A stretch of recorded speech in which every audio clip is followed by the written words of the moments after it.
चांगलं स्तनपान दिलं पाहिजे. आपण असं करतो का बघा, डिलिव्हरी झाली की आपण आपल्याच विचारात असतो. त्यामुळे त्यावेळेला काही गोष्टी माहीत नसल्यामुळं आपण 1 तासाच्या स्तनपान देऊ शकत नाही किंवा आपल्याला माहीत नसल्यामुळे पण आपण देऊ शकत नाही. तर आपल्या शेजारी किंवा आपले काही कोण असेल त्यांना आपल्याला शक्य आहे त्या बरोबर त्यांना आपण सांगायचं 1 तासाच्या स्तनपान पाहिजे. किती पण त्यावेळेची कंडिशन कशी नसणार पण त्यावेळेला 1 तासाच्या स्तनपान दे. कारण 1 तासाच्या आत स्तनपान दिलं की तो जो पहिला चीक आहे तो बाळाला रोगप्रतिकार शक्ती करण्यासाठी अतिशय गरजेचा असतो.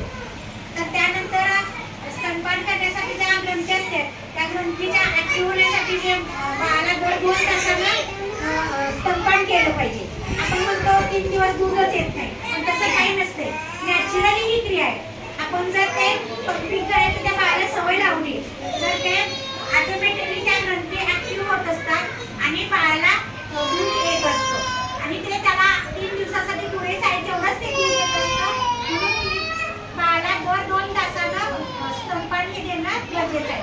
तसेच दर 6 महिन्यापर्यंत डिलिव्हरी